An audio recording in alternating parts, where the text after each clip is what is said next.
The question that I'm going to explore in my talk today is whether artificial machines, particularly machines that are intelligent, can have a natural good. And what I mean by that is for intelligent machines to have a good of their own and be the kind of thing that can have its own interests and be benefited and harmed in the same way that you might think humans or some other organisms could be benefited or harmed. So when something has its own interests, we think it would be at least a candidate for having moral rights and having its interests taken into consideration. So the notion of natural good that I'm concerned with here is relevant to determining whether something has moral rights, because having a natural good can be a basis for granting moral rights to something, which is not to say that everything that has a natural good will necessarily have moral rights, but it can at least be a start for something to have a claim to having moral rights. Okay, so in the past few decades, artificial intelligence has made an incredible amount of progress. Today's machines can emulate a wide range of human intelligent behaviors. They can do very well in the kind of tasks that we used to think only humans could do. They have powerful learning capabilities that gives them an important sense of autonomy and enables them to act in ways that are not designed and determined by us. And all of that has led some authors to speculate and explore the idea that maybe if this trend continues, at some point in the future, we would have to grant moral rights to machines. We would have machines that have interests of their own, and we have to take those interests into consideration in our moral deliberation and thinking. So that would mean that we would have moral reasons to treat them nicely and not to be cruel to them, and so on.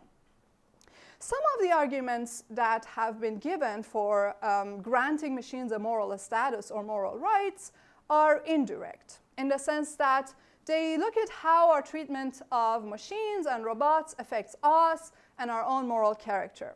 So the idea here would be that we have to grant some moral protections to our robots because treating them in cruel ways desensitizes us to cruelty toward people. Alternatively, some authors argue that the moral status of robots can be grounded in the kinds of relationships and bonds that we form with them, and the kind of roles that they play in our society, in our social and personal lives. So the idea is, again, it's an indirect argument for granting them some protections. The idea is that the structure of our relationships with other things gives rise to norms about how we're supposed to treat them and how we're supposed to conceptualize the other party to the relationship. But these arguments are not based on any ontological claims about intrinsic features of machines themselves. So they don't answer the question whether machines can have a natural good or their own interests. When it comes to direct arguments about the moral status of machines, the discussion has mostly focused on the possibility that robots would develop sentience, which means the capacity for subjective phenomenal experience, or the possibility for them to develop some kind of other mental capabilities like consciousness or self-awareness. And it has been suggested that if intelligent robots at some point develop these capabilities, they should be given a moral status, because if they can have painful experiences or they can suffer, that makes them morally significant. But the general agreement seems to be that today's machines don't have these capabilities, and they don't have them particularly in the relevant sense. And so the question that we need to answer is often said that it's whether intelligent machines of the future could have sentience, consciousness, or other mental capabilities. However, the idea that capability for sentience or consciousness is necessary for having a moral status or having interests is actually contentious. Arguably, non-sentient living things can also have interests of their own, and we can meaningfully speak of things going well or poorly for them. It seems intuitively plausible that watering an oak tree benefits the plant and pouring acid on it harms it. So some environmental ethicists argue that we have to give some weight to the interests of non-sentient organisms or ecosystems or biological species or some biological entities that are non-sentient, and not just because it's in our interests to preserve them, but also because these biological entities have a moral standing of their own, even though they're not sentient. Another reason you might have for examining the question of the natural good of machines independently of the question of their sentience is that it's not obvious that for entities that do have interests, we can reduce these interests to their conscious experiences like pleasure or satisfaction of desires. According to some theories of well-being, the list of things that constitute well-being for us goes beyond pleasurable experiences or desire satisfaction and include, for example, things like knowledge or achievement. It's in our well-being to acquire these things regardless of how we feel about that. So it seems at least possible for something to be good for an entity regardless of whether they consciously value or desire it. In fact, even if hedonistic views of well-being, which say the only thing that is valuable, the only thing that is good, consists in pleasure, are true about us, machines are constituted very differently from us. So there is no reason to think that if they were to have interests, those interests would look like ours. It seems that we can at least imagine entities that have a well-being or are full-on persons with moral rights without being sentient or having conscious experiences of any kind. So my aim is to explore the question of whether machines can have a good of their own without necessarily having anything like sentience or consciousness. And to do this, I will first look at the case of non-sentient biological entities and try to give an account of their interests, and then ask if the same account can apply to the case of intelligent machines. Okay. So, as I mentioned earlier, some environmental ethicists claim that certain non-sentient biological entities have a good of their own. But in order to defend this view, they need to explain how it is that something can be good or bad for, say, an oak tree, even though a tree is not the sort of thing that can subjectively care about the states of the world. Although we say things like watering the tree is good for it or pouring acid on it is bad for it, it could be that we're just anthropomorphizing and ascribing arbitrary interests to the tree. To explain why the ascription of interests to non-sentient organisms is not arbitrary or without basis, some environmental ethicists appeal to the fact that living things are goal-directed or teleologically organized. They argue that living things have parts and processes that are organized toward some goal, which is normally their survival or reproduction, and their goal-directedness is what provides a basis for evaluating things as good or bad for them. For example, the reason sunlight and water are good for a tree is that they promote the ends of the tree by helping it survive and grow. They serve a function. So authors like Paul Tyler and Gary Warner have given an account of the interests of non-sentient organisms based on biological teleology or goal-directedness. And this is sometimes called the biocentrist position. The main difficulty for the biocentrist account is that it seems to imply that artifacts also have a good of their own, because artifacts are also teleologically organized. A car is a goal-directed system that is functionally organized toward the end of transportation. So if teleology can be grounds for ascribing interests, we need to ascribe interests to cars and toasters, and just seems very implausible to say that these simple artifacts have a good of their own, they have interests.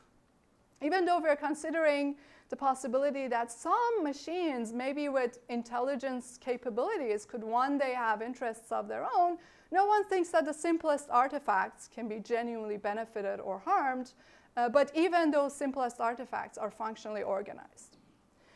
So biocentrists try to give an account of what makes biological teleology distinctive and different from artifactual teleology. Some of these efforts, in my view, are clearly unsuccessful. Gary Warner, for example, argues that organisms are teleological in a different sense because they are products of evolution and natural selection. So he appeals to the etiological account of function to make his argument. According to the etiological account of biological function, the biological function of a trait or a part of a biological system is a contribution for which that particular part or aspect of the system has been evolved by natural selection. To use a classic example of heart, the function of a human heart is to pump blood on this account because pumping blood is what historically has contributed to the natural selection of humans with a heart. And so pumping blood is what explains the current presence of human hearts. Warner appeals to this teleological account of biological function, this etiological account of biological function, to argue that biological functions are different from artifactual functions, because artifactual functions do not have a similar etiology of natural selection. However, as many authors have pointed out, drawing the distinction between biological and artifactual teleology on the basis of natural selection would be ad hoc. It's not clear that natural selection is relevant to the question of whether something has interests at all. Besides, the conditions of natural selection can actually be realized for some non-biological entities as well. And these are entities that no one thinks they could have interests of their own. For example, Bedau and Rosenberg have argued that populations of crystals can also be subject to natural selection. So natural selection cannot be the mark of the kind of teleology that can ground interests. An alternative approach is Paul Taylor's response, which I find a lot more promising. And he argues that the difference between the teleology of artifacts and organisms is that artifact functions are derivative, whereas biological functions are not. The idea of being derivative here is that in the case of artifacts, the basis for ascribing functions to their parts is something ultimately about us. It's because these entities, these artifactual entities, serve our interests or are intentionally created by us for a specific purpose that we ascribe functions to them and their parts and aspects. So their functions are derivative on our interests and our conception of them. In contrast, biological functions are not derivative of our interests or intentions. We ascribe a function to the roots of an oak tree, not on the basis of the tree serving any interests for us or being created by us, but independently of our existence altogether. This account of the difference between organisms and artifacts is also supported by philosophers of biology who work on the concept of organism in biology.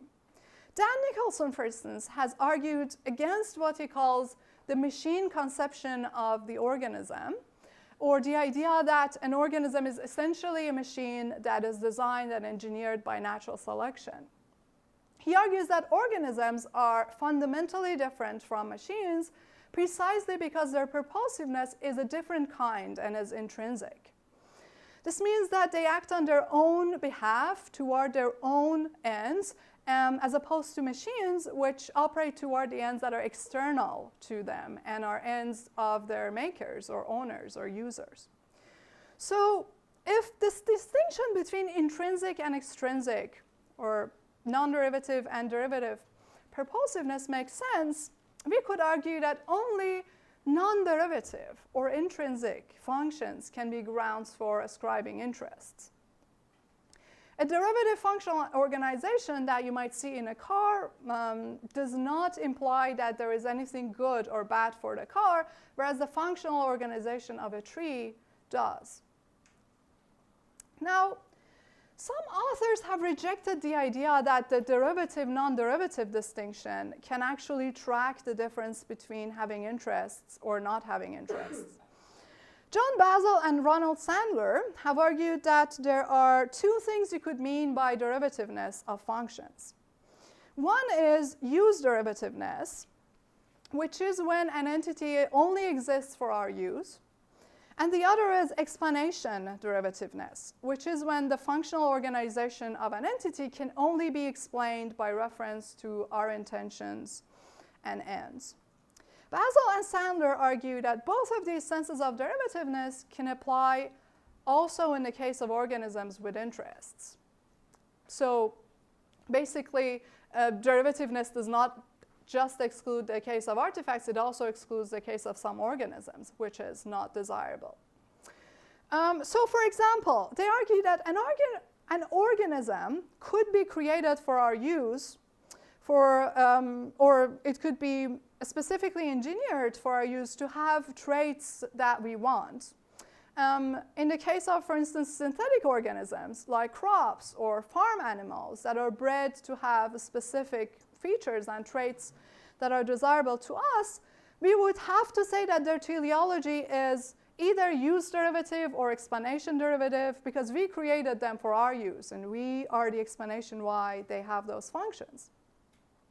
They argue that even in the most straightforward case of a human agent with desires and interests of their own, the teleology of these interests is not necessarily non-derivative, because it could be that some other agent influenced them, as a child maybe, and that's really the explanation why they chose those goals. Maybe they chose a career path because of someone else's sort of saying something about that. But that doesn't mean that they aren't really interested in that career or in those ends, and they can't really benefit from achieving those ends. So Basil and Sandler insist that whether teleology is derivative or non-derivative is actually relevant to the question of interests. However, I think this argument relies on a misinterpretation of what it means for functions to be derivative. In my view, it's not the causal explanation of how an entity is created or designed that determines derivativeness or non-derivativeness. It's rather the explanation of why something has the status of a function or a purpose that makes it derivative or non-derivative. In the case of synthetic organisms that Basil and Sandler talk about, although the causal explanation of why they exist or have the functional organization that they have is something about us, the explanation of why those things have their status as functions is independent of us. We would give the heart of a farm animal that's maybe genetically modified, the animal is genetically modified to raise to our interests. We would give the heart of that animal the function of pumping blood, even if it had a different causal history, even if we didn't create it. So our ascription of function to that heart doesn't really presuppose that we had any interest in the matter. In contrast, if, for example, you can assume that we have a domestic breed of sheep that is specifically bred to have long wool. That wool maybe has a function to serve for us to contribute to our clothing and textile industry.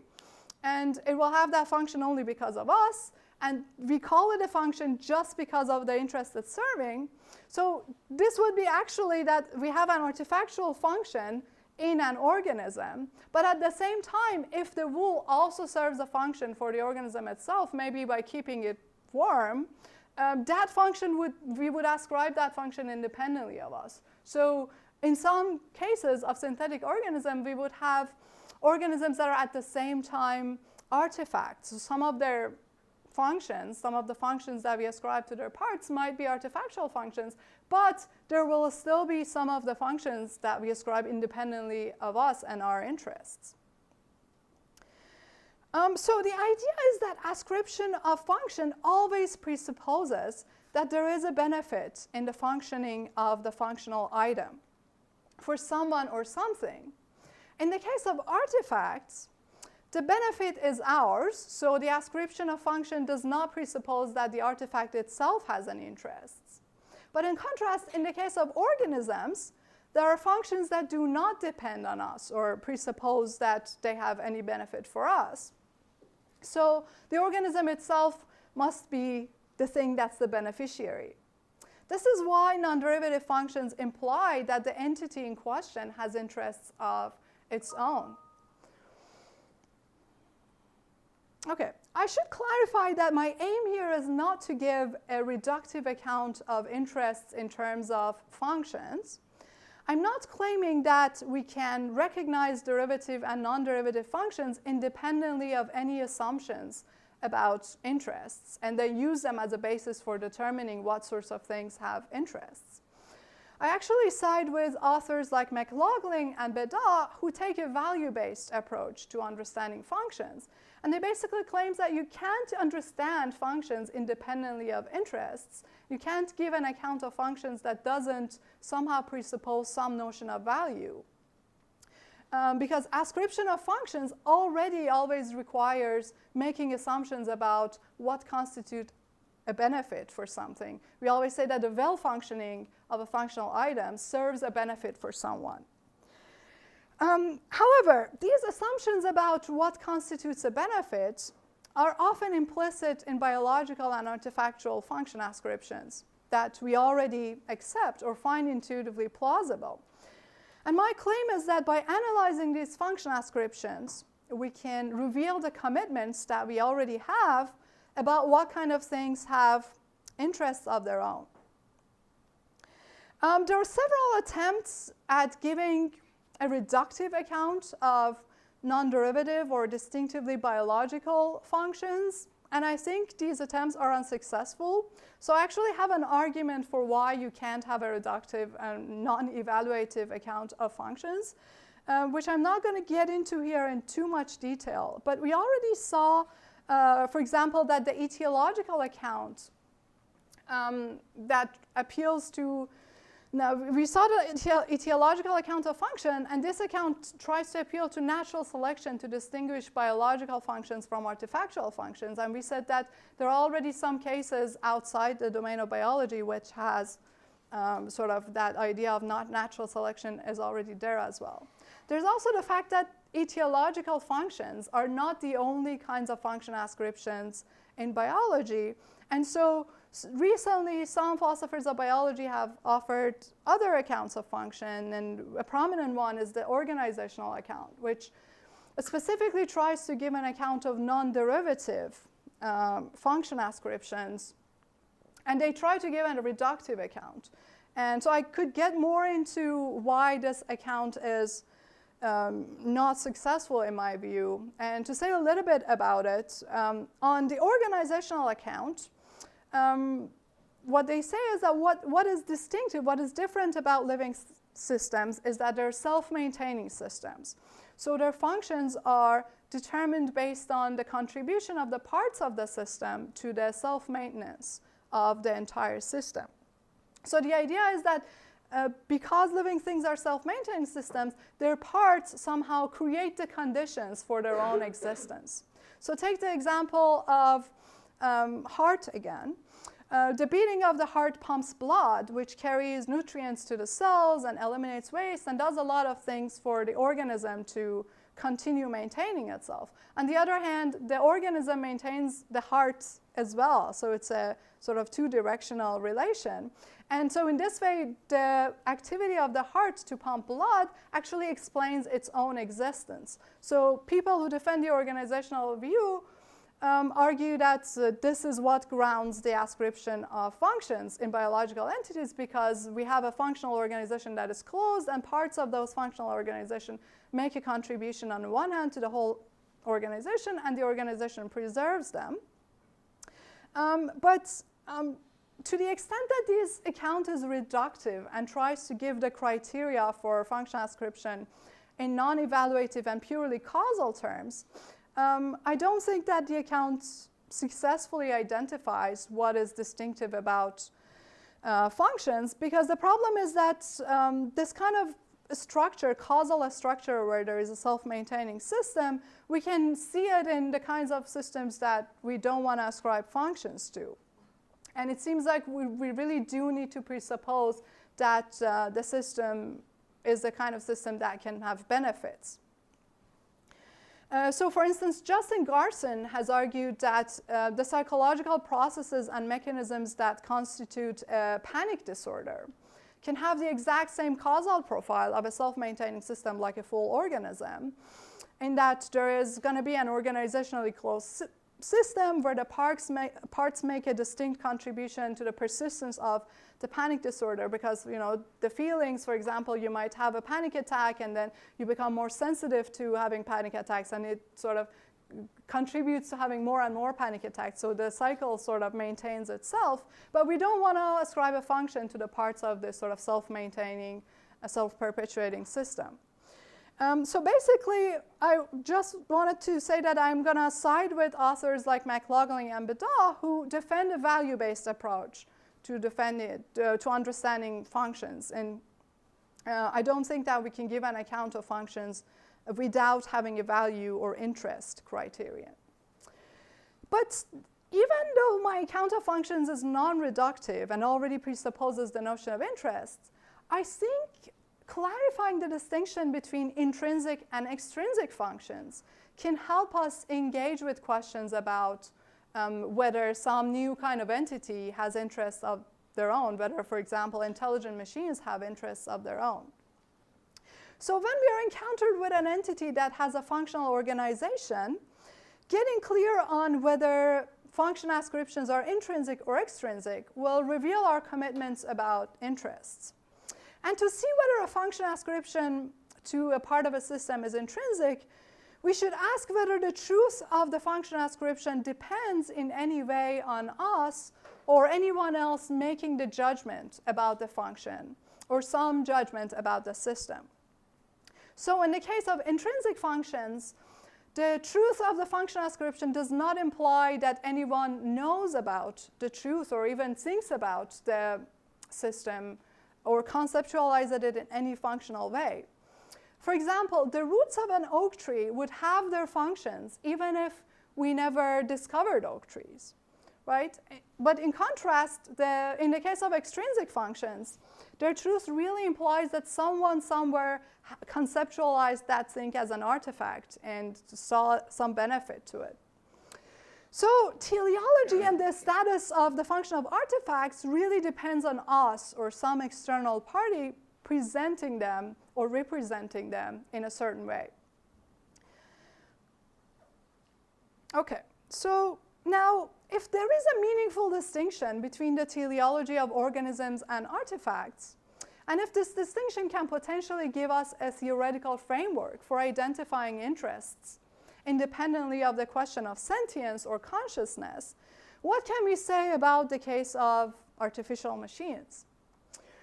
We excluded the simplest artifacts, like a toaster, by saying that their teleology is merely derivative, right? We said their teleology depends on us, so they're derivative, they don't have interests. But how about artificially intelligent machines? Does adding AI to a machine change the equation?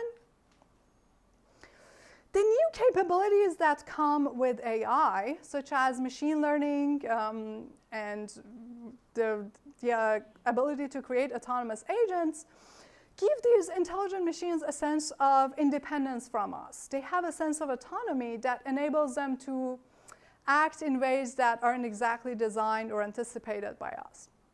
So they do have a sense of independence from us. And the question is whether this kind of independence is the relevant notion of independence that would make their teleology intrinsic and give them interests of their own. My answer to the question, though, is that no, it isn't. Intelligence and the other kind of capabilities that AI has does not in itself give rise to interests, because it does not give rise to intrinsic functions, and I'm going to argue for that. What distinguishes intelligent machines from more traditional artifacts is that they have the ability to go beyond the original design or the solution that is created by the human maker of the machine. So they can find a better solution to a problem that we gave them by changing and improving their performance over time. And because of this, they can solve more difficult problems, and even problems that we ourselves don't know how to solve. For example, the sort of connectionist mechanism that we see in deep learning and neural networks enables these systems to find patterns in unstructured data. These algorithms create their own model of the problem domain and gradually improve their model over time. And the way they do this is that they have an architecture consisting of a number of nodes, and there are connections between these nodes, and each of the nodes represents a mathematical function, and so they take an input value, process it, and output it to other nodes, and so on. And so these parameters of the system and the weight that is assigned on each input, all of these numbers, change over time as the system trains in huge amounts of data. So it's plausible that as the system trains and improves itself, the parts and nodes and connections, which are mechanisms that enable the system to solve the problem for us, acquire new functions. In fact, these functions might be opaque to us. It might not be known to us what one of these nodes in the network is doing, and it's a common sort of discussed issue about neural networks and deep learning. We might not be able to make sense of how the system is interpreting the data and what features of the data it's considering as significant. Because, for example, if the data is unstructured, you can imagine, for example, if it's stored images that are represented by matrices of RGB value for the pixels, then the system is performing complex mathematical functions on these numerical values. And the overall output of the system might be something that would make sense to us, like whether the input was a picture of a cat. But the more local functions of the specific nodes will probably not make sense to us. So some nodes might detect whether there is a sharp edge, a corner in the top of the picture, and so on, but we wouldn't know. So the system is giving rise to new functions, and these functions can be unknown to us. But is the status of these functions as functions independent of us in the same way that we talk about in the case of organisms? I want to argue that the status of these functions and functions still depends on what the machine overall is doing for us, right? So it's not a case of intrinsic functions. It's still extrinsic or derivative. Because as we saw with the example of recognizing the image of the cat, what the system as a whole is doing is something for us, is something that we asked it to do. And this ultimate function has its functional status because of us, because of how we conceptualized the system and how we incorporated this system or algorithm in our practices, how we used it, and so on. So even these new functions that are created by the machine don't have the right kind of independence from us to be intrinsic functions. And this is why I don't think intelligence on its own creates intrinsic functions or interests. What intelligence does is that it creates better means and reasoning. When AI is at its best, it's very good at taking the necessary steps to performing a task that is given and solving it in a fast and efficient manner. And this involves the ability to plan ahead or predict the utility that is gained from each of the steps, and etc. So what AI needs to do and what AI is good at doing is instrumental reasoning. And there is no reason to think that getting better and better at instrumental reasoning would generate new intrinsic ends and genuine intrinsic interests. In fact, what is interesting is that the more instrumentally rational a system is, the less tempting it is for us to see it as anything other than a mere machine. If the overall behavior of an intelligent system can be understood simply in terms of trying to achieve an end that we define for the system, we'll be less likely to wonder if the system has some other ends or interests that it has independently of us. It's when a machine shows tendencies and behaviors that aren't simply in service of the end or function that we gave it by design that we start wondering whether maybe it has interests of its own. Of course, it's possible, in the sense of being logically conceivable, that an intelligent machine would somehow come to life and be genuinely invested in the extrinsic derivative functions that it's pursuing. And if this happens, the performance of the system, which was originally an extrinsic function for the machine, might simultaneously become an intrinsic function. And we might never know, actually. But the point that I'm trying to make is that this possibility is not any higher or more plausible in the case of intelligent machine than it is in the case of simplest artifacts. Because intelligence doesn't create any intrinsic value by its own. It just gets better and better instrumental reasoning. So to sum up, I have looked at the question of natural goods or interests independently of the question of sentience and consciousness. And I've argued that even if it turns out that non-sentient organisms can also have their own interests, this doesn't lend any plausibility to the idea that artificially intelligent machines would one day have interests of their own, because the case of machines is different from the case of organisms. And although it's not logically inconceivable or impossible for interests to emerge in machines, they're being intelligent and capabilities that get people excited about talking about this possibility, like machine learning, do not add any plausibility to this idea. Thank you.